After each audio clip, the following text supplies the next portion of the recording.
Hey guys, welcome back to my YouTube channel. आज हम फिर से लास्ट प्रीवियस ईयर क्वेश्चन से एक इंपॉर्टेंट टॉपिक लेके आ गए हैं। सो लेट्स स्टार्ट यार। आज का हमारा टॉपिक और क्वेश्चन है difference between proportional consolidation method and equity method. हमें इसके बीच का डिफरेंस बताना है। ये लास्ट 3 प्रीवियस ईयर में से 2 बार तो आ ही चुका है। सो लेट्स स्टार्ट यार। इसका आंसर करते हैं। आंसर में सबसे पहले हम इंट्रोडक्शन लिखेंगे। इंट्रोडक्शन में क्या लिखेंगे? When a company invest in another company, it has to show that investment in its financial statement. Two important method use that proportional consolidation method and equity method. इसमें क्या बोला गया? जब कोई कंपनी, ठीक है, जब दूसरी किसी कंपनी में इन्वेस्ट करती है तो उसे उस इन्वेस्टमेंट को अपने फाइनेंशियल स्टेटमेंट में शो करना होता है। तो उस फाइनेंशियल स्टेटमेंट में वो इन्वेस्टमेंट शो करने के लिए 2 मेथड्स है, या तो वो प्रोपोर्शनल कंसोलिडेशन मेथड यूज कर सकती है या तो इक्विटी मेथड यूज कर सकती है। ठीक है, अब इसमें एक चीज याद रखना कि जो कंपनी इन्वेस्ट करती है उसे इन्वेस्टर कहा जाता है, और जो जिस कंपनी में इन्वेस्ट किया जाता है उसे एसोसिएशन, ज्वाइंट वेंचर या सब्सिडरी कहा जा सकता है। ठीक है, अब ये जो एसोसिएशन वर्ड यूज होगा, ज्वाइंट वेंचर यूज होगा या सब्सिडरी, ये उनके बेसिस पे होता है, किस बेसिस पे कॉन्ट्रैक्ट है या किस बेसिस पे इन्वेस्टमेंट की गई है। तो हमें अभी इतना डिटेल में से जानने की जरूरत नहीं है। ये सिर्फ ऐसे एक ब्रैकेट टाइप लिखा है कि वहां पे अगर आप पेपर में लिख दोगे तो जो एग्जामिनर उसे समझ आ जाएगा कि आपको थोड़ा ज्यादा डिटेल में पता है। ठीक है,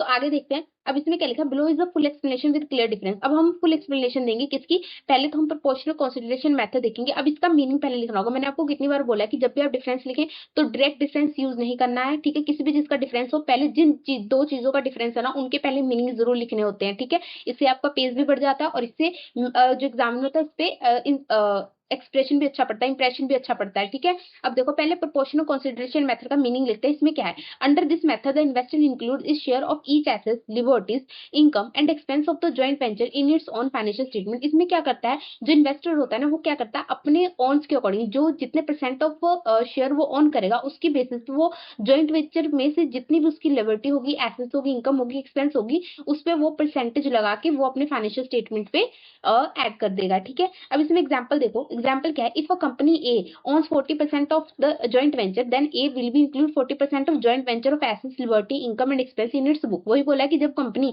ए जो है अगर उसके पास 40% है, ठीक है, तो उसने जब अपनी बैलेंस शीट बनानी तो उसने क्या बनना है कि भाई वो 40% का हर एक चीज का अपना पोर्शन निकाल के रख देगा। मतलब कि जैसे अगर ज्वाइंट वेंचर के एसेट्स 1 लाख के हैं तो वो उस पर क्या लगेगा? 40% लगा के उसके जो 40% पे जितनी अमाउंट आएगी वो अपने बैलेंस शीट में डाल देगा। ठीक है, इसको डिटेल में करने की जरूरत नहीं क्योंकि हमने अभी सिर्फ डिफरेंस लेना है। ठीक है, आगे देखते हो। इक्विटी मेथड में क्या बोला है कि इक्विटी मेथड में मीनिंग में क्या है कि under this method investment is shown as a single line item called investment in association, joint venture and it is adjusted for investor share of profit और लॉस। ठीक है, इसमें क्या बोलता है कि जो इक्विटी मेथड में क्या किया जाता है? जो इन्वेस्टमेंट होता है, जो इन्वेस्टर होता है ना, वो क्या करता है कि सिंगल लाइन आइटम यूज कर देता है। किसके नाम से? इन्वेस्टमेंट एसोसिएशन या ज्वाइंट वेंचर के नाम से। उसने सिर्फ अपना शेयर ऑफ प्रॉफिट और लॉस को एडजस्ट कर देता है। ठीक है, जो मैंने यहाँ पे जीवी लिखा है ना, जीवी का मतलब है ज्वाइंट वेंचर। तो याद रखना एग्जाम में आप जीवी नहीं लिख के आओगे, ज्वाइंट वेंचर ही लिख के आना। एग्जाम में ट्राई किया करो कि कोई भी पॉइंट है या कोई भी वर्ड उसको शॉर्ट फॉर्म में ना लिखा करे। ठीक है, आगे देखो एग्जाम्पल कैसे। एग्जाम्पल में लिखा है if a company A owns 40% of another company and that company earns profit, A will show investment account original investment plus 40% of profit minus 40% of loss. तो वही बोला है कि भाई जब ए जो होगा अगर वो 40% ओन करता है दूसरी कंपनी का, तो अगर वो कंपनी अर्न कर रही है प्रॉफिट तो वो कैसे करेगा? जो इन्वेस्टमेंट अकाउंट लिखेगा वहां पे, जो अपनी फाइनेंशियल स्टेटमेंट होगी ना उसमें लिखेगा इन्वेस्टमेंट अकाउंट, चाहे वो इन एसोसिएशन लिखेगा चाहे ज्वाइंट वेंचर लिखेगा, उस पर अमाउंट कैसे डालेगा?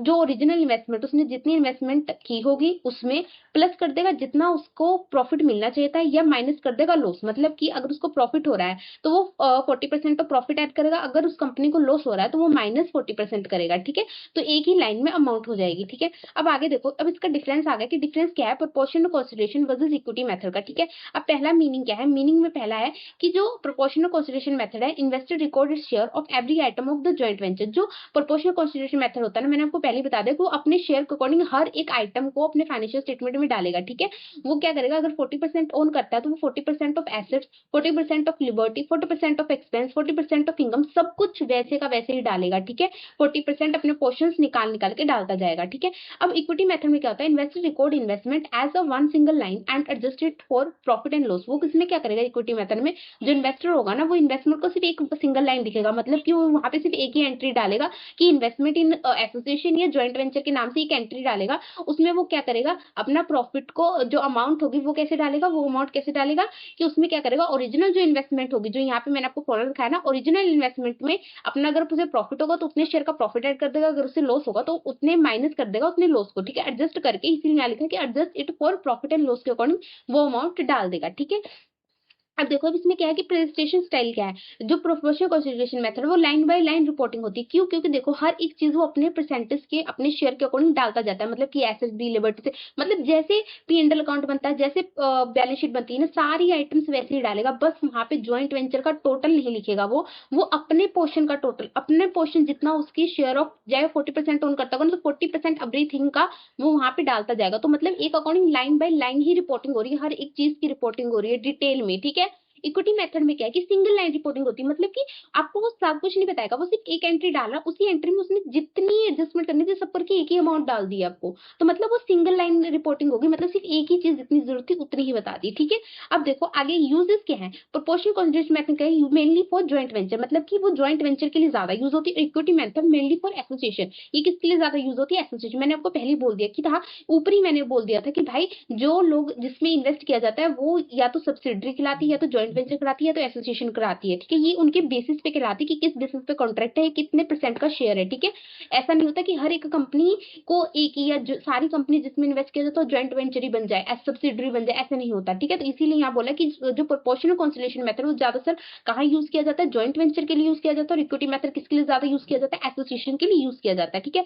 लेवल ऑफ कंट्रोल, भाई प्रोपोर्शनल कंसोलिडेशन मेथड में क्या रिक्वायर्ड होता है, रिक्वायर्ड ज्वाइंट कंट्रोल, ठीक है। ज्वाइंट वेंचर कब बनता है, जब ज्वाइंट कंट्रोल होता है कंपनी के ऊपर, ज्वाइंट कंट्रोल होता है, मतलब जो इन्वेस्टर है उसका भी और जिस कंपनी में इन्वेस्ट किया जाता है उसका भी कंट्रोल होता है, मतलब दोनों लोग मिलकर कंट्रोल करते हैं चीजों को, तो उसमें बोलते हैं कि उसे ज्वाइंट वेंचर, तो यहाँ पे क्या है, कंट्रोल किसका होता है, ज्वाइंट कंट्रोल की जरूरत होती है, तभी वो ज्वाइंट वेंचर बनेगा ना। अब इसमें क्या बोला है कि जो इक्विटी मेथड था उसमें क्या था, वो किसके लिए यूज होती थी, एसोसिएशन के लिए। अब एसोसिएशन कैसे होगी, एसोसिएशन तब बनेगी जब जो इन्वेस्टर है उसका क्या होगा, सिग्निफिकेंस इन्फ्लुएंस होगा।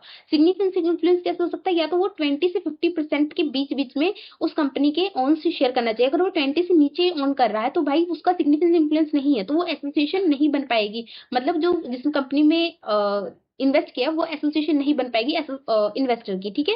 आगे देखो एसेट्स, अब एसेट्स देखो क्या होंगे, अब देखो share of assets is recorded, जो प्रोपोर्शन कंसिडरेटर उसमें शेयर ऑफ एसेट्स रिकॉर्ड किए जाते हैं, जैसे कि एग्जांपल मैंने आपको पहले बता दिया 40% ऑफ टोटल एसेट, वो क्या करेगा, तो जितना टोटल एसेट होगा उसका 40% करके अपने को डाल। अब यहाँ पे जो मैं 40% बोल रही हूँ ना, तो ऐसे में समझना कि 40% वो अमाउंट ही है, एग्जाम्पल है, अज्यूम की जा रही है 40%, आप जाए यहाँ पे 25% हो सकता है, 30% हो सकता है, 50% हो सकता है, जितनी भी उसकी वो जो कॉन्ट्रैक्ट करेंगे, वो जो वहां की जो दो लोग इन्वेस्टर जो इन्वेस्ट करने वाला है या जिसमें इन्वेस्ट हो रहा है, अगर वो जिस अमाउंट पे जिस शेयर पे डिसाइड करेंगे उसके अकॉर्डिंग ही वो डालेगा, ठीक है। अब देखो जो इक्विटी है उसमें क्या बोलते हैं कि asset of the association are not shown separately, क्योंकि आपको पहले ही बता देंगे इक्विटी में सिर्फ एक वन लाइन सिंगल एंट्री होती है, ठीक है, उसी में ही एक एक डायरेक्ट अमाउंट डाल देते हैं, तो उसमें फिर एसेट्स लिबर्टी ये सब शो ही नहीं करते हैं, ठीक है।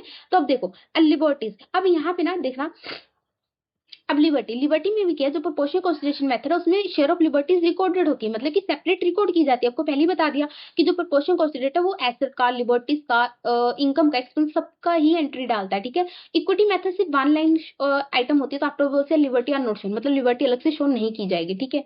अब इनकम, प्रोपोर्शनल कंसिडरेशन मेथड क्या कहता है, share of each income, sale, other income is shown, मतलब कि हर एक इनकम का जितना शेयर होगा वो ऐड किया जाएगा। इक्विटी में क्या होगा, only share of net profit is added to the investment account, ठीक है। आपको पहले से बताया गया था कि जो इक्विटी मेथड है उसमें क्या करते हैं, जो ओरिजिनल इन्वेस्टमेंट है उसमें से जितना प्रॉफिट होगा नेट प्रॉफिट उसको ऐड कर देंगे, जितना नेट लॉस होगा माइनस कर देंगे, तो आफ्टर सी बात है वहां पे आप इनकम नहीं शो करेंगे, वो लोग ये नहीं शो करोगे कि भाई कितना आपको इनकम हुआ, आपको इनकम सेल किस थ्रू हुई है या अदर इनकम, मतलब जैसे प्रोपोर्शनल कंसिडरेशन मेथड है ना। अब देखो यहाँ पे भी इनकम शो हो रही है, यहाँ पे पर यहाँ पे नेट प्रॉफिट शो हो रहा है, क्यों, क्योंकि देखो ये सिर्फ डायरेक्ट इनकम निकालेगा कि भाई आपको इतनी आपको सेल हो रही थी, आपको इतनी अदर इनकम हुई, इसमें से आपके एक्सपेंस निकाल दे, तो आफ्टर उस बात आपको इतना नेट प्रॉफिट बच रहा है, ये डायरेक्ट अमाउंट ऐड करेगा कि आपको कितना प्रॉफिट हो रहा है, फाइनल अमाउंट, इसको लेना, ऊपर की कैलकुलेशन शो कर नहीं करता है ये, ठीक है। अब देखो एक्सपेंस में क्या बोलते हैं कि जो proportional consideration method, share of each expense is shown, मतलब हर एक एक्सपेंस का शोन किया जाता है, मतलब कोई भी एक्सपेंस हो किसी भी तरह का, हर एक एक्सपेंस की वो अमाउंट शो करेगा। लेकिन इसमें क्या है, इक्विटी में share of net loss is deducted from the investment account, सिर्फ नेट लॉस, मतलब कि वो क्या करेगा, जितना सेल आपको इनकम हो रही है उसको प्लस करेगा, उसमें से जितने एक्सपेंस हो गए वो माइनस करेगा, अगर आपको नेट लॉस हो रहा है उसको डिडक्ट कर देगा, ठीक है। सिर्फ फाइनल अमाउंट को ही डिडक्ट करेगा, वो शो नहीं करेगा कि आपको किस वजह से लॉसेस हो रही है, कहाँ पे आपके लॉसेस ज्यादा हुए, कहाँ एक्सपेंस ज्यादा, वो नहीं शो करेगा, ठीक है। अब देखो investment account, no separate investment in joint venture account because asset and liberties are taken directly. इसमें क्या है कि investment in joint venture account बनाने की जरूरत ही नहीं पड़ती, बिकॉज आप हर एक चीज ऑलरेडी ही डाल रहे हो, आपको पहले ही पता है कि आप प्रोपोर्शनल कंसीडरेशन मेथड में जितनी भी एंट्री है एसेट आप डायरेक्ट वैसे डाल रहे हो, मतलब कि एसेट का भी हिस्सा डाल दे रहे हो, लिबर्टी का भी हिस्सा डाल रहे हो, एक्सपेंस का भी हिस्सा डाल रहे हो, इनकम का भी हिस्सा डाल रहे हो, हर एक चीज का जब हिस्सा डाल रहे हो तो आपको आखिर में एक एंट्री डालने की, एक दोबारा से इन्वेस्टमेंट अकाउंट बनाने की क्या जरूरत है, वेस्ट ऑफ टाइम है, कोई फायदा नहीं है उसका। तो इसलिए बोलता है कि जब आपने सब चीज पहले से ही डाल दी तो आपको दोबारा से एक अकाउंट बना के डालने की क्या जरूरत है। आप तब भी बोल सकते हो कि अगर डालते, अगर आपने मतलब फुल अमाउंट लिखे होते तो आप बोलते कि भाई अपना प्रोपोर्शन निकालने के लिए हमने नीचे एक अकाउंट बना दिया, तब भी कोई उसकी लॉजिक समझ आती है। लेकिन जब आप हर एक चीज अपने शेयर से अपने अकॉर्डिंग, अपने पोर्शन के अकॉर्डिंग डाल रहे हो, अपने शेयर के अकॉर्डिंग डाल रहे हो, तो आपको दोबारा बनाने की क्या जरूरत है, तो मेहनत का ही काम है, ठीक है। तो वही बोला कि यहाँ रिक्वायर नहीं होती। जो इक्विटी मेथड वो क्या बोलता है, one combined investment is account, मतलब जो इसमें क्या होता है कि कंबाइंड इन्वेस्टमेंट अकाउंट की जरूरत होती है, वो किस नाम से होता है, इन्वेस्टमेंट जॉइंट वेंचर की किसी भी की, क्योंकि देखो यहाँ पे कोई चीज अलग से नहीं शो कर रही है, आप सिर्फ एक एंट्री डालो इन्वेस्टमेंट की, ठीक है। तो यहाँ पे एक इन्वेस्टमेंट अकाउंट के नाम से एंट्री डलती है और इन्वेस्टमेंट अकाउंट की जरूरत पड़ती है, ठीक है। अब देखो बैलेंस शीट आ गया, बैलेंस शीट पे इंपैक्ट क्या होता है, increase both assets and liberties appear bigger, इसमें क्या होता है कि एसेट्स एंड लिबर्टीज ज्यादा दिखते हैं, ठीक है, उनकी अमाउंट क्या होती है वो ज्यादा दिखती है। Balance sheet show smaller size only investment line, मतलब इसमें एक अमाउंट कम दिखती है, बैलेंस शीट का जो साइज है वो कम दिखता है, मतलब कि इसमें ना ओनली इन्वेस्टमेंट लाइन, मतलब इसमें ऐसा वाला नहीं है कि इसमें ऐसा नहीं बोला गया कि आपकी अमाउंट ज्यादा दिखेगी या आपकी अमाउंट कम दिखेगी, ऐसा नहीं बोला गया। इसमें ना साइज बोला गया, जैसे कि जो इन्वेस्टमेंट, अगर देखो बैलेंस शीट में आप हर एक चीज ऐड कर रहे हो, जो प्रोपोर्शन कंसीडरेशन मेथड है उसमें आप क्या कर रहे हो कि जितने एसेट्स हैं उसकी सब डाल रहे हो, जितनी लिबर्टीज आप सब डाल रहे हो, जितने इनकम हो रहे सब डाल रहे हो, जितनी एक्सपेंस हो रहे हो सब डाल रहे हो, तो सोचो वो कितनी बड़ी हो जाएगी, मतलब आप हर एक चीज डिटेल में लिख रहे हो। जो जो अपना इक्विटी शेयर है ना, उसमें सिर्फ आप एक लाइन लिख रहे हो इन्वेस्टमेंट इन जॉइंट वेंचर के नाम से या इन्वेस्टमेंट इन एसोसिएशन के नाम से, कितनी जगह लगेगी, है ना, मतलब आप उसमें डिटेल में कुछ चीज लिख ही नहीं रहे हो, सिर्फ फाइनल ही अमाउंट लिख रहे हो। तो उसी ने इसलिए बोला कि इसमें सिर्फ स्मॉलर साइज है, बिकॉज ये सिर्फ इन्वेस्टमेंट लाइन लिखता है, इसमें ज्यादा इंक्रीज होता है बिकॉज अपेयर बिगर, ये ज्यादा इसमें आप डिटेल में लिखते हो, ठीक है। अब देखो profit and loss account impact, इसमें प्रॉफिट एंड लॉस अकाउंट में क्या होता है, जो प्रोपोर्शनेट है, ठीक है, उसमें क्या कहते हैं कि show share of all revenue expense, मतलब कि प्रॉफिट एंड लॉस पे क्या इंपैक्ट पड़ेगा कि जितने रेवेन्यू है जितने एक्सपेंस है सब शो कर रहा है, ठीक है। प्रॉफिट एंड लॉस में क्या डलता है, प्रॉफिट लॉस में यही डलता है ना, या तो एक्सपेंस डलते हैं या तो रेवेन्यू डलते हैं, एसेट लिबर्टी तो डलती नहीं है, ठीक है। जितने खर्चे होंगे वो डलेंगे, जितनी इनकम होगी वो डलेगी, तो वो बोलता है कि वो जितने शेयर्स होते हैं ना, जितने रेवेन्यू, सब कुछ ही डलता है। अब इक्विटी में क्या बोलता है कि show only one item share of profit and loss of association, उसमें सिर्फ एक ही आइटम शो की जाती है कि भाई उसे कितना घाटा हुआ, कितना उसको फायदा हुआ, बस वन लाइन, ठीक है। अब देखो डिटेल लेवल, अब भाई तुम्हें पहले ही पता लगा प्रोपोर्शनेट में हर एक चीज उसके प्रोपोर्शन के अकॉर्डिंग, अपने शेयर ऑन के अकॉर्डिंग हर एक चीज पढ़ रही है, तो सोचो आपको कितने डिटेल में पता लग रहा है, ठीक है। आपको हर एक चीज पता लग रही है कि कहाँ पे सेल बढ़ रही है, कितनी सेल घट रही है, कितने आपके एसेट्स हो रहे हैं, कितने आपकी लिबर्टीज हैं, मतलब हर एक चीज डिटेल में पता लग रही है। तो ये क्या है, वेरी डिटेल रिपोर्टिंग है। जो इधर जो इक्विटी है वो समरी लेवल रिपोर्टिंग है, वो क्या है कि ऐसा नहीं है, इसको आप खुद कम नहीं लिख सकते, यहाँ पे आप समरी लेवल लिखोगे, क्यों, क्योंकि देखो ऐसा मतलब नहीं है कि आप उस चीज को कैलकुलेट नहीं कर रहे हो, आप चीजों को कर नहीं रहे, आप कर रहे हो, मतलब आप सारी कैलकुलेशन कर रहे हो, सब कुछ निकाल रहे हो, सब कुछ करके आप सिर्फ एंड में एक समरी लिख रहे हो। समरी का मतलब क्या होता है कि आपने सब कुछ समझा, सब कुछ कैलकुलेट किया, जैसे अभी आप ये क्वेश्चन लिख रहे हो, आपने सारा क्वेश्चन पढ़ा, आपने सारा आंसर लिखा, आपने आखिरी में कंक्लूजन लिखते हो ना कि आंसर क्या है, फाइनल क्या है अटेम्प्ट, ठीक है। तो वो चीज निकलता है, तो मतलब ये समरी लेवल लिखता है कि भाई ये सब कुछ करता है, सब कैलकुलेट करेगा। भाई जो अब देखो नेट प्रॉफिट भी वो जो ऐड करेगा तो वो कैसे निकलेगी, पहले वो सारी एक्सपेंस रेवेन्यू को ही कैलकुलेट करेगा ना, चाहे वो रफली कर रहा है, वो शो नहीं कर रहा, बट वो कहीं ना कहीं कर तो रहा है ना, तो मतलब उन सबका निचोड़ निकाल के वो एंड में एक समरी लिखता है कि भाई आपको या तो घाटा हो रहा है या तो आपको फायदा हो रहा है, ठीक है। अब देखो इसकी कॉम्प्लेक्सिटी क्या है, जो प्रोपोर्शनेट है more complex and time consuming. देखो आप हर एक चीज डिटेल में लिख रहे हो, हर एक चीज कर रहे हो, आपको हर एक चीज का ध्यान रखना, तो वो बहुत कॉम्प्लेक्स हो जाएगी और टाइम भी बहुत कंज्यूम हो जाएगा। इक्विटी क्या है, वेरी सिंपल टू अप्लाई, बहुत आसान है, आप एक रफली बना लो। रफली भी इतना जरूरी भी नहीं होता कि आप ऐसा फॉर्मेट बनाओ, आप हर एक चीज आपको जैसे इजी लगता है रफली करके आप सिर्फ एंड में एक समरी लिख रहे हो, तो कितना इजी है, आपका टाइम भी बच रहा है और बहुत आसान से बन भी जा रहा है, ठीक है। अब सुटेबिलिटी है, नेक्स्ट नेक्स्ट में क्या लिखा है, प्रोपोर्शनेट क्या है, useful where joint control required equal sharing of operation. ये कब यूजफुल होता है, ये कब के लिए होता है, कि जब joint control require equal sharing of operation, मतलब कि उनको ज्वाइंट कंट्रोल, मतलब जो ज्वाइंट कंट्रोल मतलब कि दोनों का बराबर का कंट्रोल आ गया, जब इन्वेस्टर होता है और जिसमें इन्वेस्ट किया जाता है, ठीक है। वो जो बोलते हैं कि भाई बिजनेस में हम इक्वल का ही कंट्रोल लेंगे, मतलब जितना डिसीजन, ऐसा नहीं होगा कि इन्वेस्टर ने इन्वेस्ट कर दिया तो इन्वेस्टर ही सारे डिसीजन लेगा, ठीक है। वो बोलते हैं कि भाई इन्वेस्टर तुम भी डिसीजन लोगे, हमारे पास भी पावर होगी कि हम भी डिसीजन लेंगे, ठीक है। तो ये उनके लिए ज्यादा अच्छा है प्रोपोर्शन, ठीक है। यूज इक्विटी क्या है, useful where investor has influence but not control, ठीक है। इसमें क्या होता है, जो इन्वेस्टर है इन्फ्लुएंस होता है बट कंट्रोल नहीं करता, मतलब कि वो अफेक्ट डालेगा, मतलब कोई डिसीजन लिया जाएगा, कुछ लिया जाएगा तो उसे बुलाया जाएगा, उससे पूछा जाएगा, उसका उसका एक किरदार होगा, ठीक है।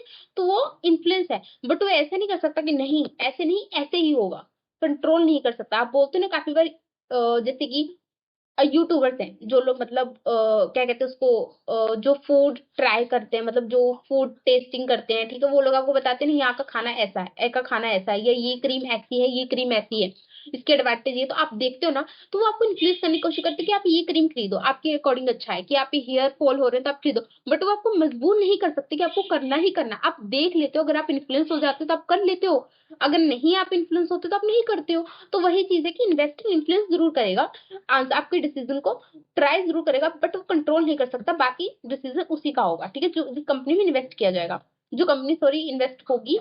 अब इसमें आगे नेक्स्ट क्या है, रेशियो इम्पैक्ट। अब रेशियो पे इसका इम्पैक्ट क्या होगा, रेशियो इम्पैक्ट कैसे होते हैं, लिक्विडिटी, सॉल्वेंसी एक्सेट्रा, जैसे कि ये सब रेशियोज होती है, ठीक है।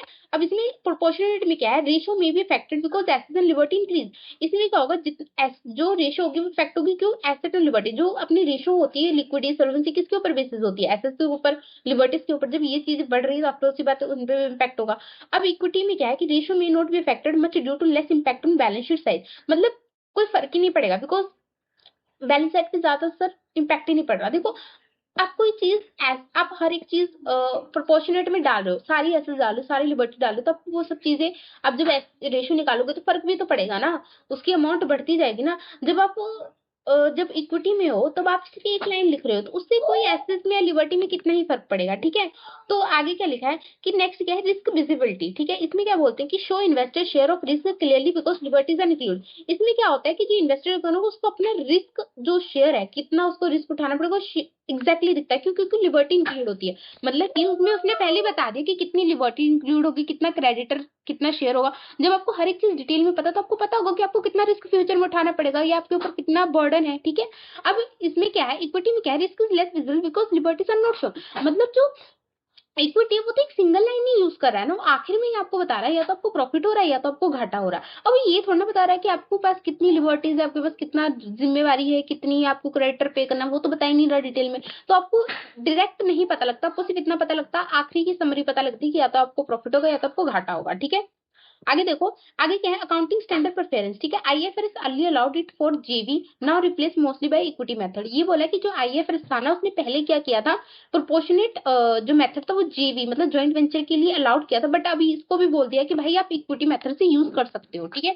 जो आईएफआरएस जो इंटरनेशनल फाइनेंशियल रिपोर्टिंग स्टैंडर्ड्स है, उसने पहले जॉइंट वेंचर प्रोपोर्शनलिटी के रखा था, जो हम अभी पढ़ रहे हैं, बट अब उसने बोल दिया कि आप इक्विटी मेथड यूज कर सकते हो, रिप्लेस कर दिया। इसमें क्या लिखा, widely accepted and preference under IFS gap for association. तो देखो वही चीज बोला ना कि भाई ये सबके लिए एक्सेप्टेड है, हर जगह पे आईएफएस गैप सबके लिए एक्सेप्टेड, किसके लिए, एसोसिएशन के लिए, ठीक है। अब इसकी ट्रांसपेरेंसी देखो, प्रोपोर्शनेट क्या है, more transparent due to detail information. देखो आपको पता ही प्रोपोर्शनेट हर एक चीज लाइन लाइन बाय ऐड करता है, ठीक है, उसको हर एक चीज डिटेल में ऐड करता है, तो इससे क्या कुछ ज्यादा ज्यादा ट्रांसपेरेंट है, ठीक है, इसमें धोखाधड़ी कम होने के चांसेस है। अब इसमें क्या less transparent due to summarise information, भाई ये बहुत कम है क्योंकि आप फाइनल समरी ही दे रहे हो, तो क्या पता लग रहा है कि ऊपर से आप कितने एसेट्स ऐड किए, आपने कितनी सेल ऐड की, आपने कितनी लिबर्टी ऐड की, तो कहीं ना कहीं ट्रांसपेरेंट कम हो जाती है, ट्रांसपेरेंसी कहीं ना कहीं धोखाधड़ी के चांसेस ज्यादा होते हैं, ठीक है। नेक्स्ट हमारे पास डिफरेंस क्या है, inter company transaction must eliminate the investor share of internal transaction, जो प्रोपोर्शनेट है उसमें अंदर की जो इंटरनल ट्रांजेक्शन थी उसको एलिमिनेट करना होता है। जैसे कि आप मान सकते हो कि जैसे कोई इन्वेस्टर था, इन्वेस्टर ने क्या किया कि सेल कर दी, किसे, जो इन्वेस्टर था उसने क्या कर दिया कि सेल कर दी, किसे सेल कर दी, उसने क्या कर दिया कि सेल करके जो जिस कंपनी में इन्वेस्ट किया था उसे सेल कर दी। तो अब इन्वेस्टर को तो प्रॉफिट हुआ, तो उसको क्या फायदा हुआ उसको डालने का, तो वही बोलता है कि वो जो चीजें है ना उसको एलिमिनेट करनी होगी, ठीक है, वो इस एंट्रीज को नहीं ऐड कर सकता। इससे क्या होगा, कहीं ना कहीं जो फाइनेंशियल स्टेटमेंट है वो सब चीजें क्या कहते हैं उसको, कहीं ना कहीं वो चीजें इन्फ्लुएंस करेंगी, कहीं ना कहीं ट्रांसपेरेंसी नहीं आ पाएगी, ठीक है। अब देखो इसमें इक्विटी में क्या बोलता है कि फ्यूअर एलिमिनेशन आर रिक्वायर्ड, कुछ ही एलिमिनेशन होते हैं, ज्यादा नहीं होती हैं, ठीक है, वो जो जरूरी होती हैं, ठीक है। अब देखो अफेक्ट ऑन रेवेन्यू, बोलता है कि इफेक्ट ऑन रेवेन्यू, रेवेन्यू पे क्या इफेक्ट पड़ता है, जो प्रोपोर्शनेट है revenue increase because share of sale is added, मतलब जो रेवेन्यू है वो बढ़ जाता है, क्यों, क्योंकि आप सेल ऐड करते हो, आप हर एक चीज सेल ही क्यों, आप कोई भी रेवेन्यू जहां से भी आपको रेवेन्यू हो रहा है आप सब चीजें ऐड कर दो, तो आफ्टर ऑल से बात है रेवेन्यू जो होता है वो बढ़ जाता है, ठीक है।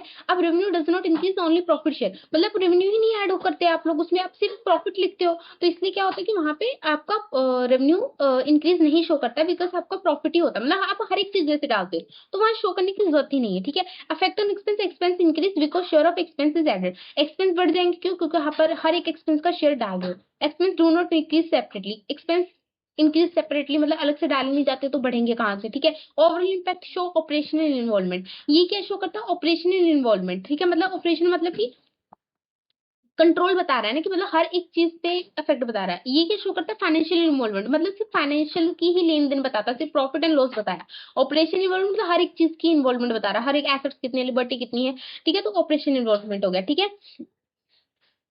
अब देखो ये छोटी सी ट्रिक की अगर याद करनी है तो प्रोपोर्शन का मतलब क्या होता है, पीस बाय पीस, मतलब कि आप कोई भी चीज है उसको लाइन बाय लाइन मतलब पीस बाय पीस हर एक चीज डालोगे, और इक्विटी का मतलब क्या है कि वन लाइन ओनली, ठीक है।